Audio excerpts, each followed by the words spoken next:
भारत की भूमि पर आकर के बेचकर उसमें से नफाखोरी करने वाले चीन ने ही अब भारत को आंखें दिखाना शुरू कर दिया है। पूर्वी लद्दाख के सीमा पर अंदर घुसने की जो कोशिश है लगातार चीन के सैनिकों के द्वारा जो है वो की जा रही है और इसी का मुंहतोड़ जवाब भी हमारे सेना के जो जवान है वो दे रहे हैं। लेकिन इस मसले को निपटने के लिए सरकार ने क्या करना चाहिए, इसी को लेकर के खास बातचीत के लिए हमारे साथ यहाँ पर काफी लोग हैं जिनसे हम जानने की कोशिश करेंगे। आप क्या कहेंगे जिस तरीके से चाइना जो है वो भारत की भूमि पर आकर के अपने सामान को बेचता है और वही हिंदुस्तान को ही अपनी आंखें दिखा रहा है, लद्दाख के सीमा के मार्ग से हिंदुस्तान में घुसने की कोशिश कर रहा है, क्या कहेंगे? मेरे ख्याल से मेरा नाम अमय कुलकर्णी है। मैं छावा युवा मराठा संगठन की तरफ से अमय कुलकर्णी जिला प्रसिद्धि प्रमुख करके मैं आपसे बात करना चाहता हूँ।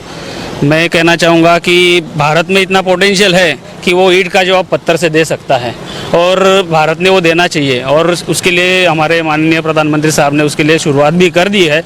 और हमारे माननीय प्रधानमंत्री साहब ने जैसे अपना जेट जो विमान लाए हैं, राफेल वगैरह लाए हैं, उसका भी इस्तेमाल करना चाहिए और ईंट का जवाब पत्थर से देना चाहिए। यही मैं आपको आपके चैनल के माध्यम जिस तरीके से पाकिस्तान ने जब भारत के तरफ ऐसी ही कार्रवाई करने की कोशिश की थी, तुरंत जवाब देने की पहल जो है वो हिंदुस्तान के द्वारा की गई थी। अब चाइना को नहीं दिया जवाब, जल्द नहीं दिया जा रहा है, तो क्या चाहते हैं हिंदुस्तानी सरकार? हिंदुस्तानी सरकार का कहना ऐसी बात है कि अभी जो हर एक देश जो है वो कोरोना की पार्श्वभूमि पर आर्थिक दृष्टि से दुर्बल हो चुका है। हर एक देश, सिर्फ भारत की बात नहीं है, तो हर एक देश की बात वही है। और ऐसे समय पर युद्ध करना ये कौन से भी देश के लिए सही नहीं होगा। पर अगर फिर भी चाइना चाहेगा कि हमें युद्ध करना है तो भारत दुर्बल है, हतबल नहीं है। बिल्कुल सही बात कही है कि यहाँ पर अब हालात खराब चल रहे हैं। कोविड-19 का जो असर है वह लगातार पूरे देश में चल रहा है और ऐसे में अब युद्ध की परिस्थिति नहीं है। मसले जो है वो बातचीत से ही हल हो सकते हैं। क्या कहेंगे जिस तरीके से चाइना जो है वो अपनी मनमानी पर उतर आया? देखिए, सबसे पहले तो प्रधानमंत्री का ये बयान कि ना कोई गुस्सा है ना कोई आसपास आया, ये दुर्दैवी बयान है।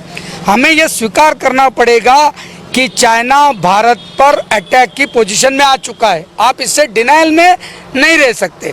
दूसरा, आज अगर आप चाइना की रणनीति देखें तो एक तरफ वो युद्ध के लिए उकसा रहा है और दूसरी ओर हमारे जो सहकारी मित्र देश थे जो हजारों साल से आज हमारा एक अविभाज्य मित्र थे, नेपाल ले लीजिए, बांग्लादेश ले लीजिए, ये लोग हमारे जो करीबी मुल्क थे जिनके साथ हमारे व्यवहार थे, उनको भी वो अपने उद्योग के जाल में अटका रहा है और हमारे से उनके रिश्ते खराब होते जा रहे हैं। जैसे आप देखिए कि लेपू लेक जो रहा उस पर भी नेपाल ने दावा ठोक दिया, एक तरफ बांग्लादेश का मसला आ गया।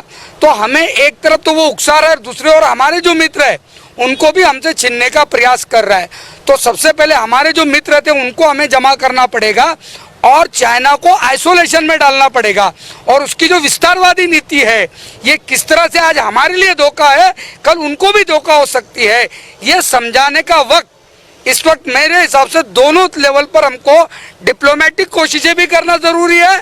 और जिस तरह से उनके आक्रमण बढ़ रहे, एक झटका, जैसे कहते हैं कि चमत्कार को नमस्कार, उस तरह से जब तक हम उनको एक झटका नहीं देंगे वो अपनी हरकतों से बाज नहीं आएगा। और दूसरा, डिप्लोमेटिक रास्ता हमारे दूसरे राष्ट्रों के साथ। और जहाँ तक आपने बैन करने की बात की है, ऐप्स बैन करने से हम उनकी कुछ कंपनियों को नुकसान पहुँचा रहे, लेकिन उनकी मानसिकता और उनके आर्मी को कोई सीधा नुकसान नहीं हो रहा है।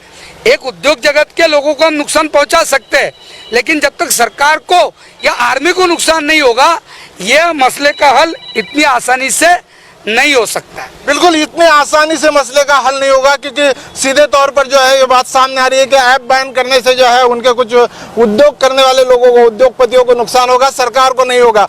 एक सीधा सवाल आपसे करना चाहते हैं कि एक रास्ता और निकल सकता है, बातचीत का रास्ता, तो क्या उस रास्ते को जो है वो भारत सरकार ने अपनाना चाहिए या फिर और कोई रास्ता अपनाना चाहिए? मेरे ख्याल ये कर रहे थे जिस तरह से एक हथियार के वहाँ पे वो ये लगा रहे थे हमारे बॉर्डर के ऊपर, तो उसी तरह से हमने भी वहाँ पे बड़े बड़े हथियारों को वहाँ पे लगाना चाहिए और उनको उसी के जवाब देना चाहिए, उसी के अल्फाजों में।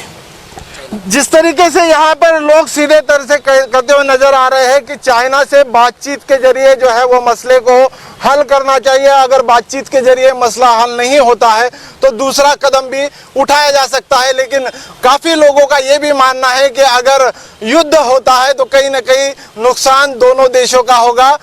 में वहां पर भारत के 20 जवान शहीद हो गए।